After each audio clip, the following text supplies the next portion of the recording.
旅トラベルガイドの K です。このチャンネルでは夫婦で訪れた旅先の景色や役立つ情報をお届けしています。今回は世界遺産ポンニャケバン国立公園の絶景洞窟を体験してきました。予約から料金、往復バスの様子、そして絶景洞窟まで実際の様子を詳しく紹介します。チャンネル登録をして一緒に旅を体験してください。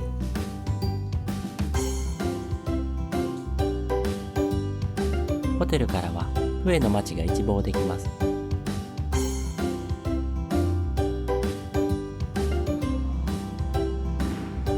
朝食会場は7階のレストランルンバ。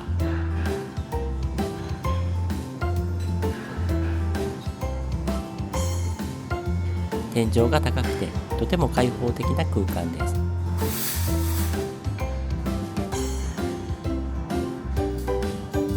メニューも豊富でした。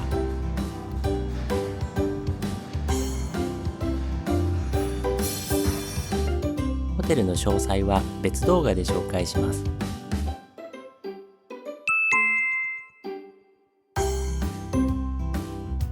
ポンニャケバン国立公園の観光は KKday で日帰りバスツアーを予約しました。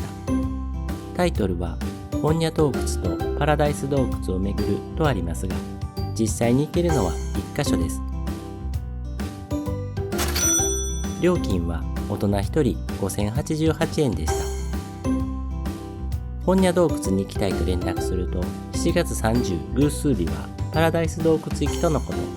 ポンニャ洞窟に行きたい場合、1人60万ドン追加料金が発生するそうです。ツアーはあくまでパラダイス洞窟行きで、ポンニャ洞窟へは別途ガイドがつくようです。それ以外に追加料金は発生しませんとのこと。追加料金は当日ガイドに現金で支払うようです。この条件でお願いしました。ピックアップ時間は7時から7時20分だそうです。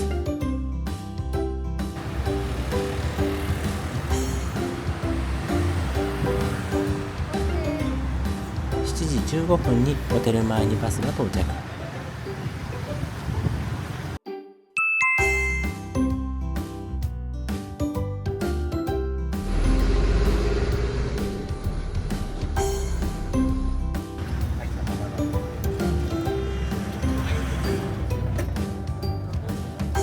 すでに数名乗車していました。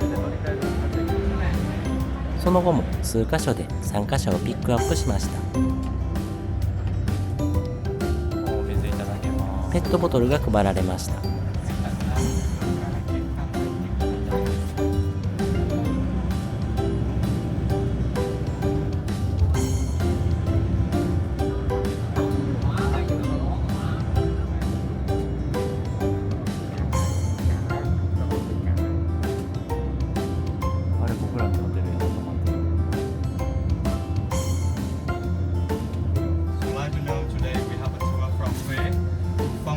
英語でツアーの紹介が始まりました。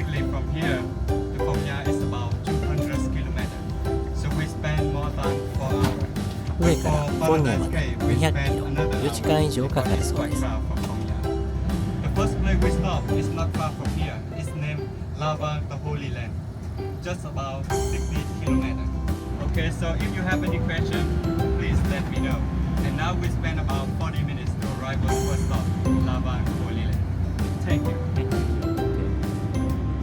舎に入ってきました。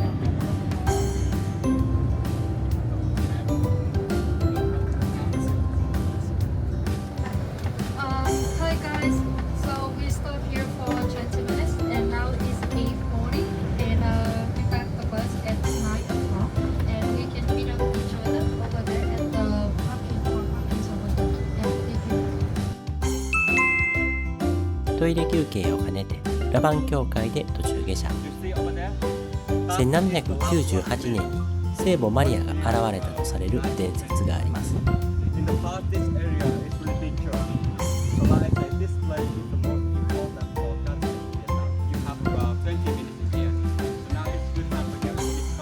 以前の教会は1972年の戦争で鐘楼以外が失われたそうです。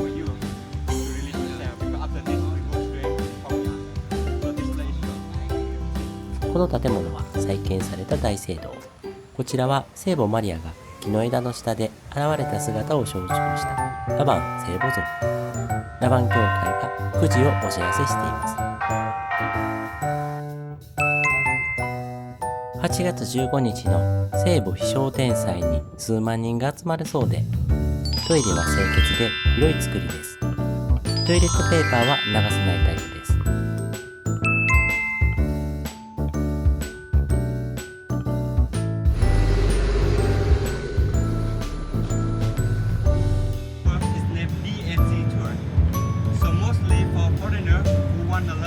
ラバン教会を出て間もなく DMZ 空想地帯ツアーの説明がありました。81日間の熾烈な戦闘があったグアンチ湖上の近くを通過したようです。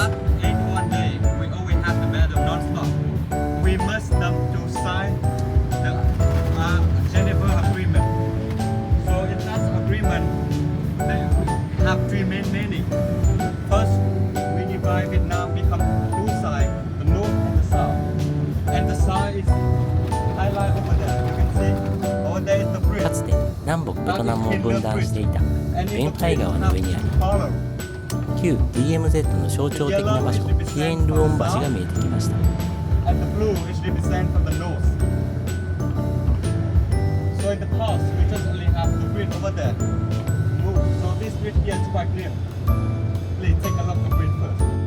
橋は中央を境に北側が青、南側が黄色に振り分けられています。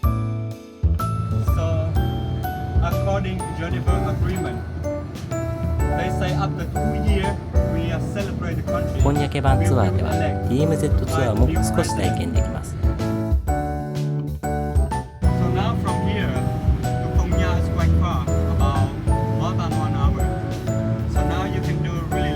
ここから1時間でこんにゃけ版国立公園だそうです。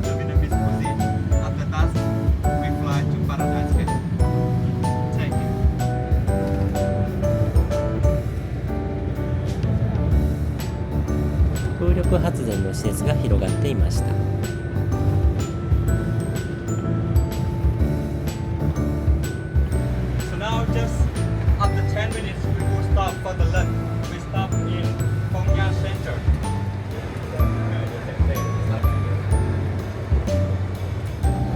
こんにゃけ版国立公園が近づいてきました。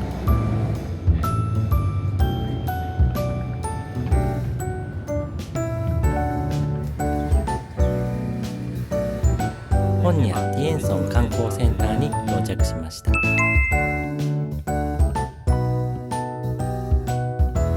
ホテルを出てから4時間45分でした。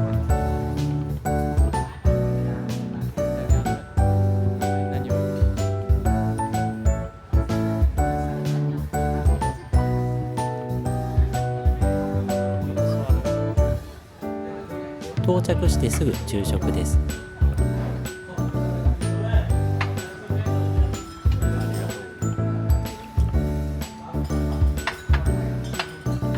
メニューは決まっているようでどんどん運ばれてきます。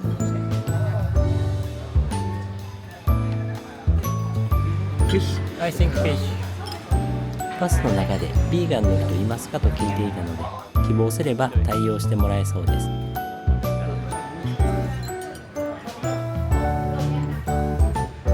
食卓ではイタリア人の女性2人組、ベトナム人親子と一緒でした。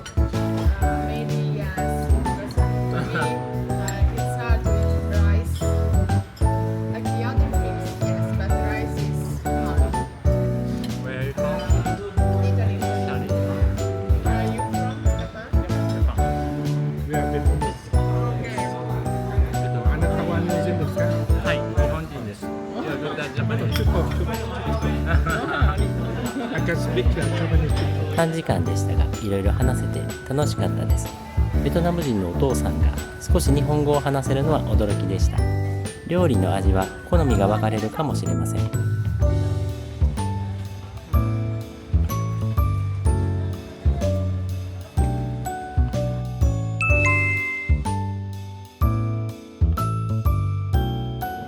昼食後、パラダイス洞窟へ行く参加者はバスで出発。ポンニャ洞窟へは観光センターからボートに乗ります。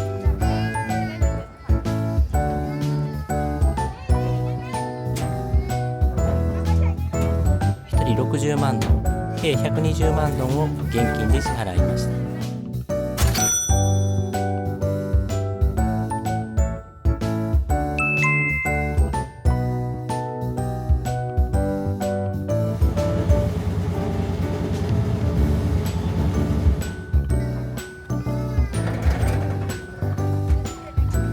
最前列に座らせてもらいました。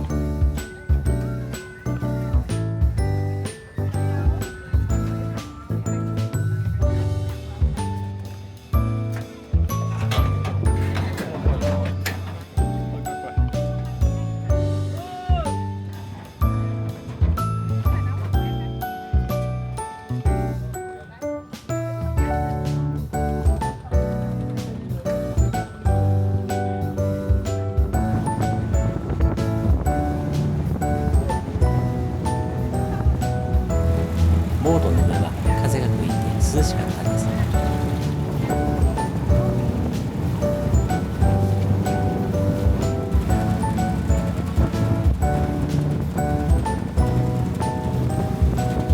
反対向きのボートとすれ違うと水しぶきが上がります。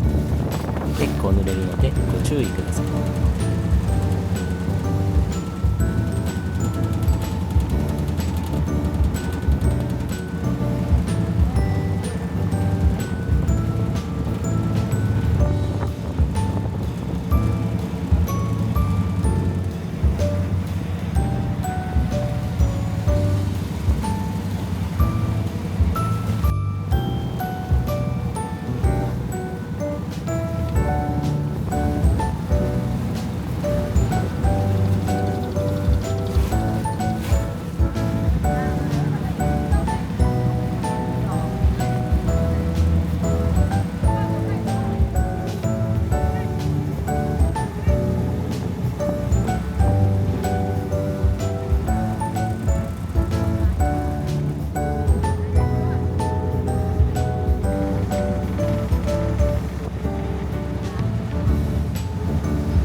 ポンニャ洞窟の前で一旦止まりました。出発してから30分経ったようですが、あっという間でした。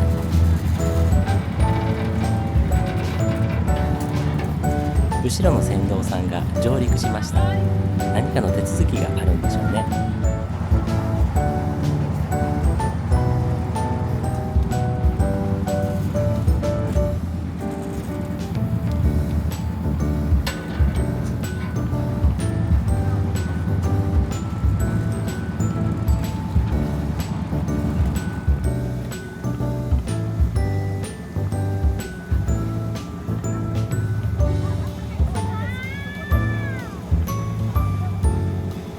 いよいよ洞窟に侵入します。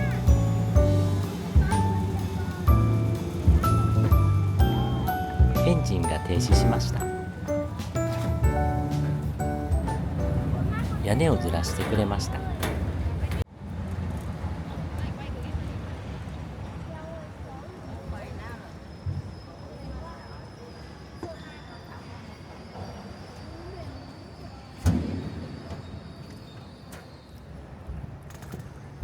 ここからは手漕ぎになるようです。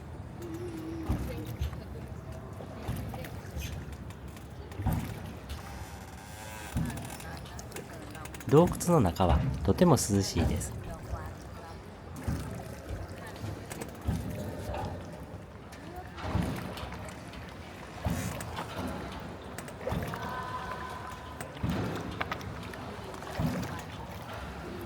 天井が迫ってきて迫力があります。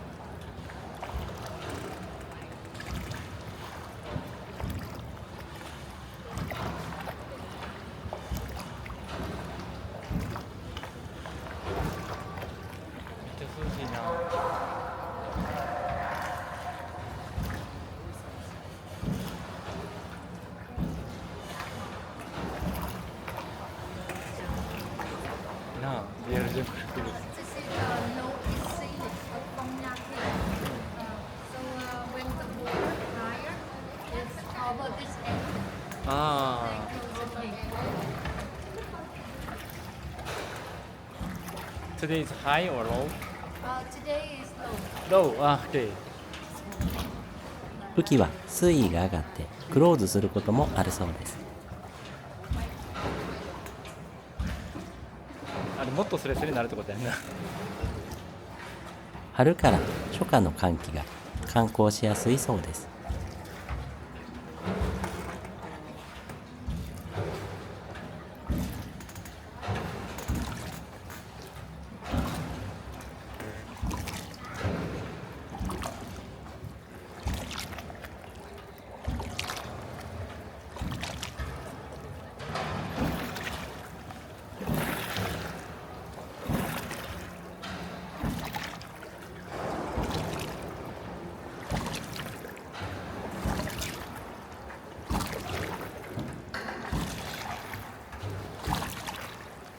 こんにゃけ坂国立公園は2003年にユネスコ世界遺産に登録。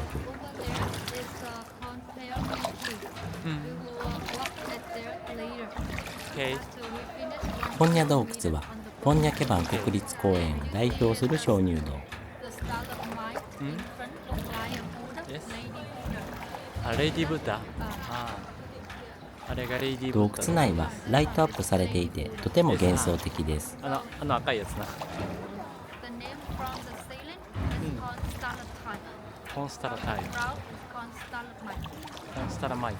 ベトナム戦争時は自然の要塞として武器庫や避難場所として利用されたそうです。天井すごい。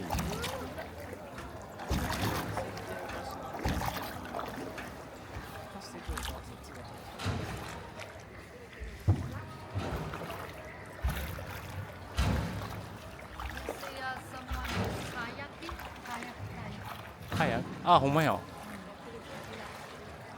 カヤック来た。入れんねや。ああ。うんうん。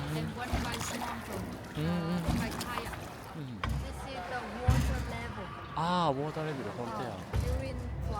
うんうんうん。ああ。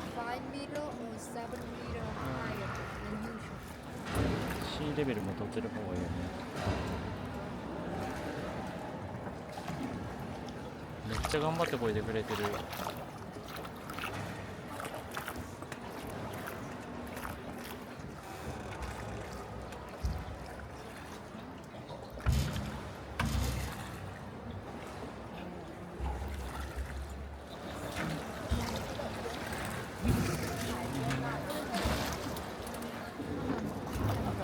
あ、クロコダイル。ほんとや。そういうクロコダイル。すごい、結構来るんだな。なんかそこ吸ったみたいな音してる。入れた。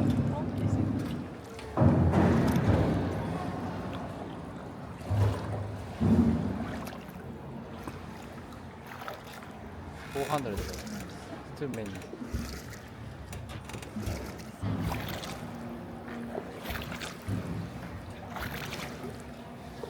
あ、ここまでなんや。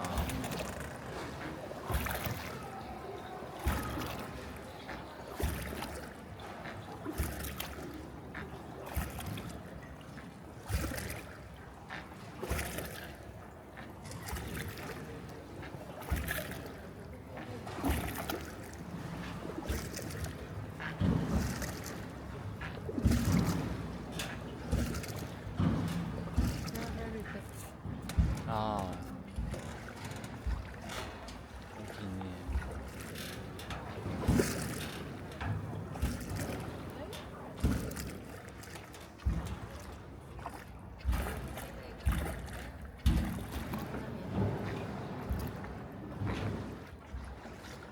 鍾乳石でかいね。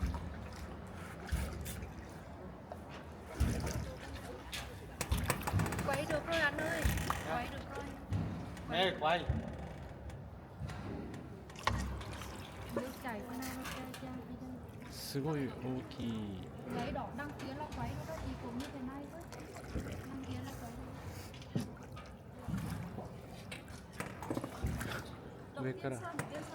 上から水落ちてきた。Yên Sơn đâu. Dạ, nếu mà đi là đi bộ lên. Con đi con nổi.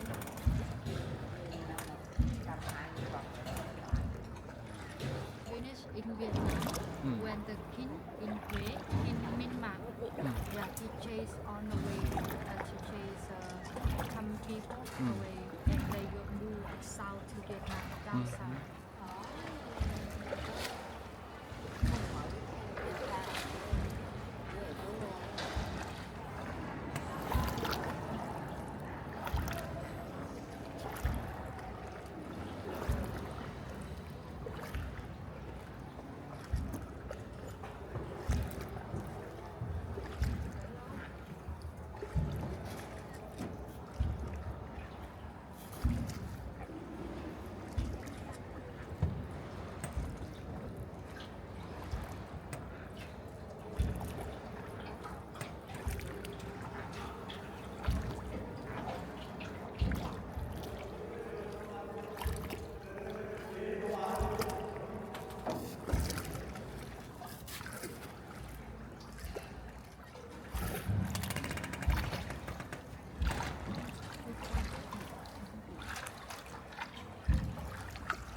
So rain season in Laos, and so this river comes from Laos.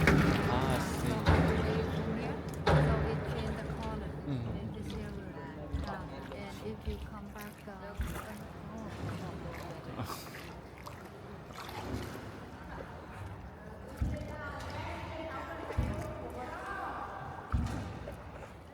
so now we walking Yes. about 400 meters.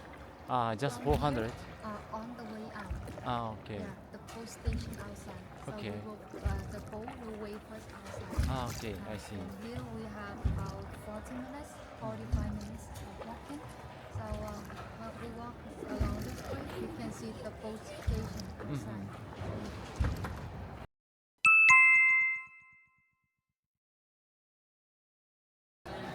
ボートでの観光時間は約35分でした。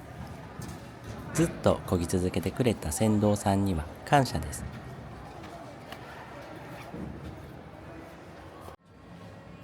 地上に降り立ちました。ここから外のボート乗り場まで約400メーター徒歩で観光です。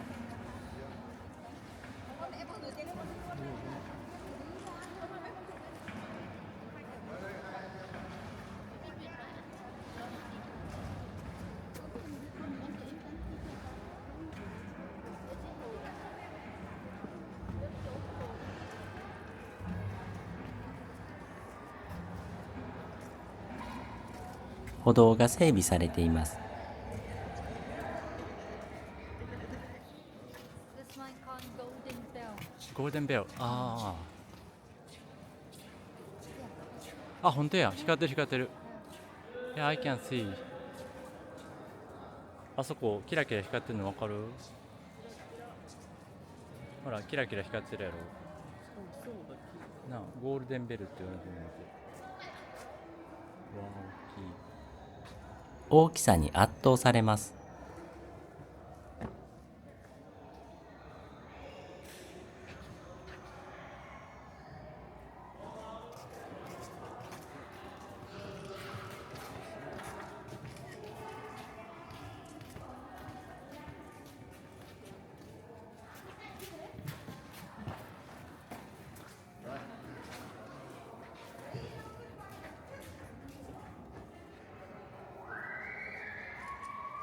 大きいな、これ。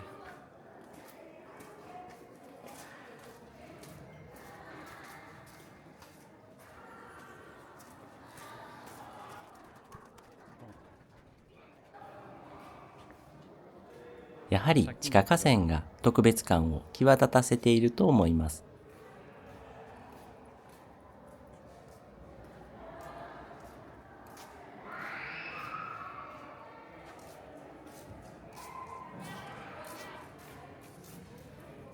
This one called angel hair, like a long hair. Yeah. From head to toe. すごい。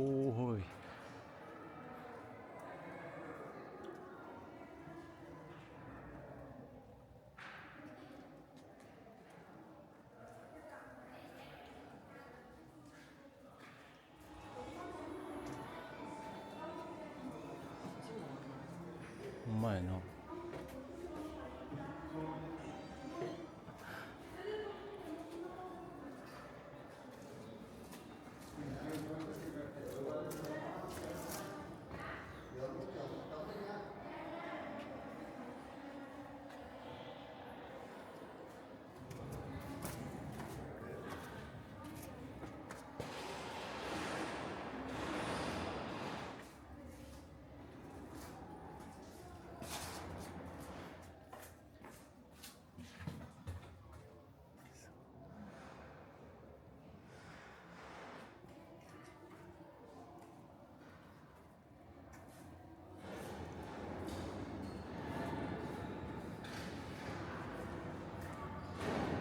帰ってきました。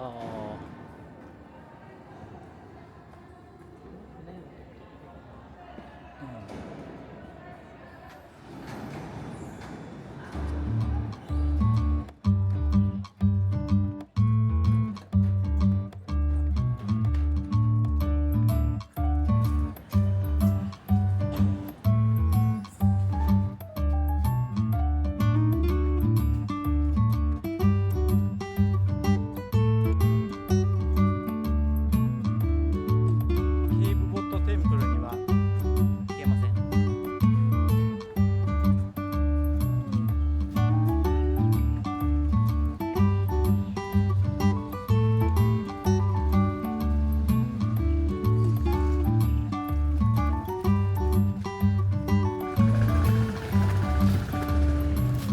サトウキビジュース。そうやな。How much?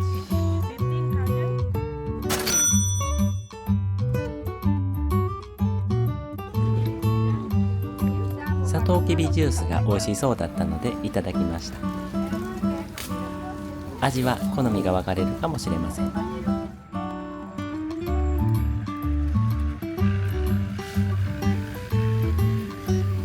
ボート乗り場までお土産物屋さんが続きます。なんか可愛いな、この周りが。お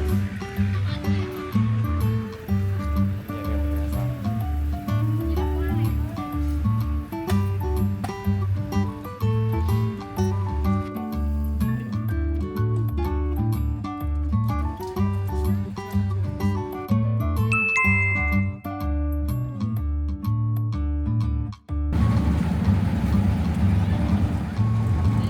ボートに乗って観光センターまで戻ります。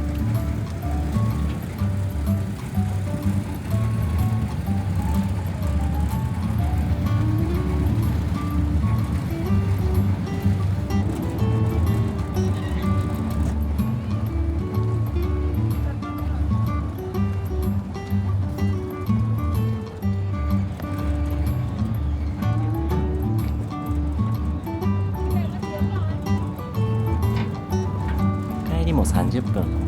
ポンニャ洞窟の感動にふけっていてあっという間でした。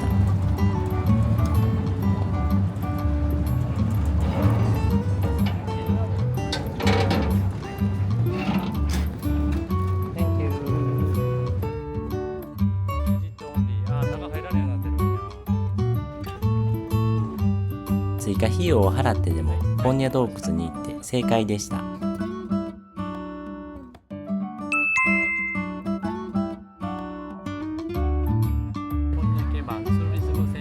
他の参加者がパラダイス洞窟から戻るまで観光センターを散策しました。屋根付きの広い休憩スペースがあります。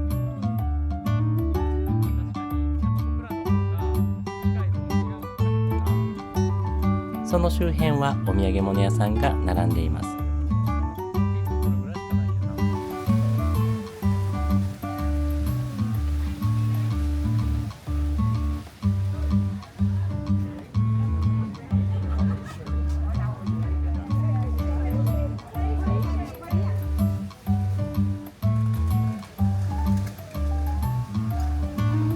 駐車場横にはコーヒーショップがありました。広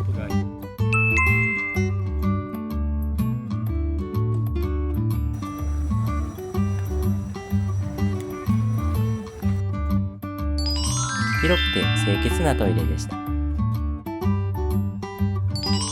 イレットペーパーは流せないタイプです。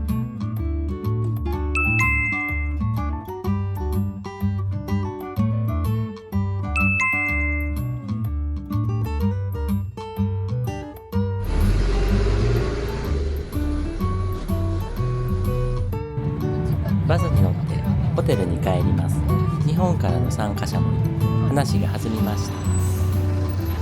雑貨店でトイレ休憩です。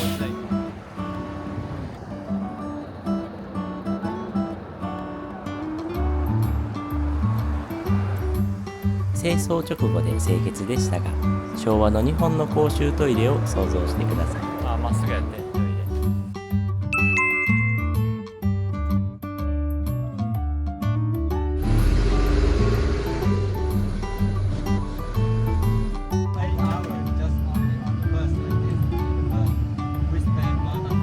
ホテルが近づいてきました。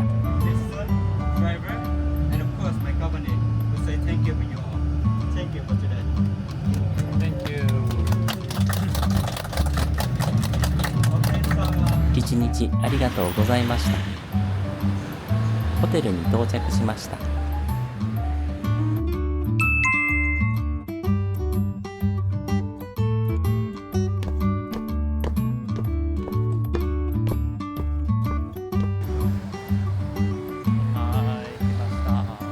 ホテルのスタッフさんに紹介してもらった高評価レストランに向かいます。じわじわいけそうやな、これは。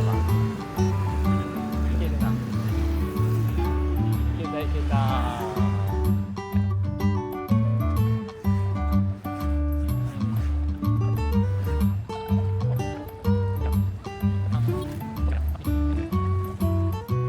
先に現れるのが1号店です。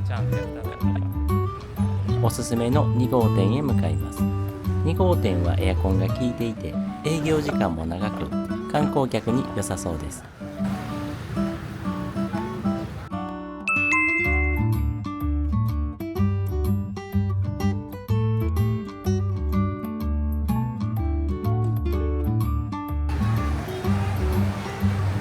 到着しました。Two people.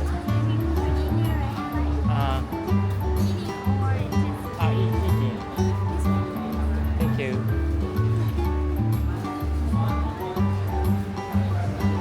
Thank you.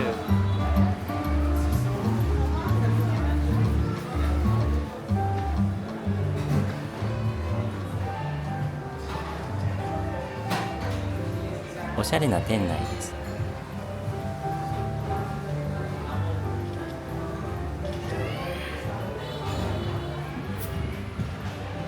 まずはビールをいただきました。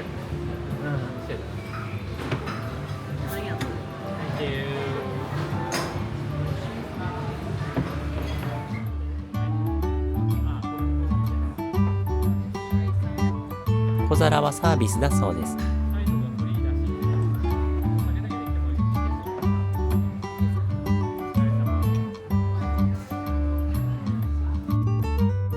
詳細は別動画で紹介します。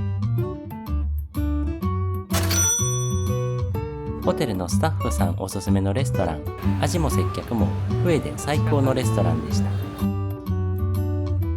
テルに帰ってきました。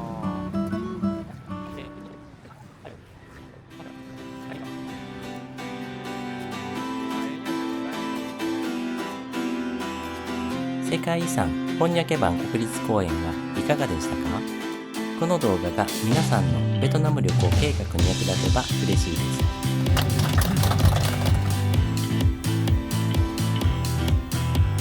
グエン朝王宮、ヒエンムー寺、皇帝陵墓、世界遺産フエの建造物群を巡ります。ベトナムの魅力をこれからも少しずつ紹介していきます。最後までご視聴いただきありがとうございました。チャンネル登録していただけると嬉しいです。